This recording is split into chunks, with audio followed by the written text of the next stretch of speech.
मुलायम सिंह जी, सुना आप पहलवान थे और कुश्ती लड़ा करते थे। ये कुश्ती लड़ते लड़ते फिर राजनीति में कहाँ से आ गए? उस वक्त तो स्वर्गीय नत्थू सिंह विधायक थे, उन्होंने कहा मैंने बहुत नाम सुना है, तुम कुश्ती हमको दिखा दो।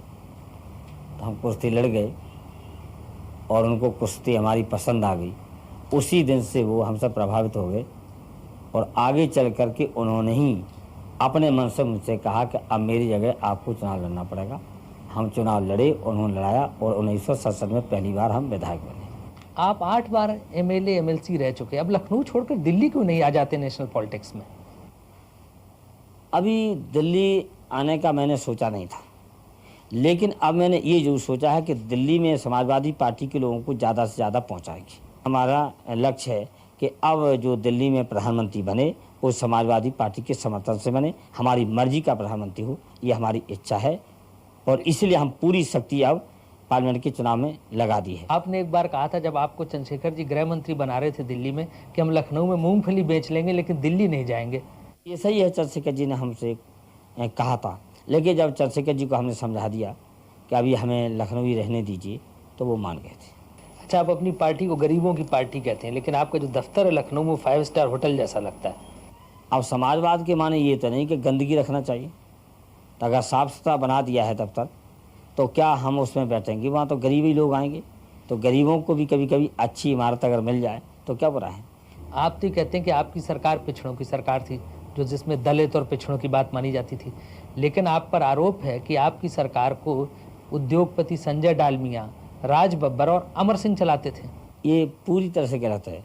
जहाँ तक कि संजय डालमिया का सवाल है, वो हमारी पार्टी के कोषाध्यक्ष भी हैं, राष्ट्रीय पार्टी के, समाजवादी पार्टी के राज्यसभा के सदस्य भी हैं, लेकिन उन्होंने सरकार चलाने में कोई कहीं दखल नहीं दिया।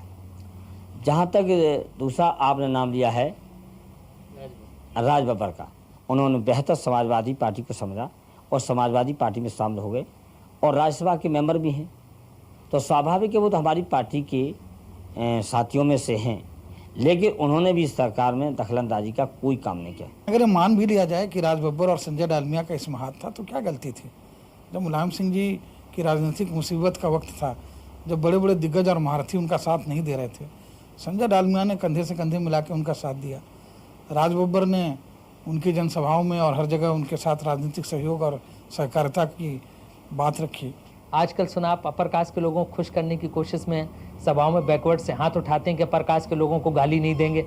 हमारी साफ राय है और समाजवादी पार्टी की नीति है, अगर हिंदुस्तान की राजनीति करनी है तो सबको लेके चलना है। इसलिए हर सभा में हम कहते हैं कि जो हमारा सहयोगी दल था वो गाली जरूर देता था ऊंची जात को, लेकिन हम उसी समय ऊंची जात का सम्मान देते थे और इसलिए बहुत ही शायद मन मन में बहुजन समाज पार्टी लोगों को इस बात से परेशानी थी कि जो मुख्य पोस्ट हैं और की पोस्ट हैं सरकार में वो ऊंची जात के पास क्यों हैं। बीजेपी ने जो आंकड़े निकाले हैं उसमें कहा गया है कि 70% यादवों को आपने पुलिस में भर्ती करवाया। इससे ज़्यादा झूठ कोई हो नहीं सकता कि 70% यादव थे। और मंडल आयोग की सिफारिशें लागू क्यों की गई? इसलिए की गई थी कि उनका हिस्सा ज़्यादा बढ़े, तो सब बैकवर्ड का हिस्सा बढ़ा। तो जब सब बैकवर्ड का हिस्सा बढ़ा तो हो सकता है कि यादवों की तादाद ज़्यादा बढ़ गई हो। कल्याण सिंह का आरोप है कि बैकवर्ड्स के नाम पर सिर्फ यादवों को नौकरी दी गई। उनको हमेशा झूठ बोलने की आदत है।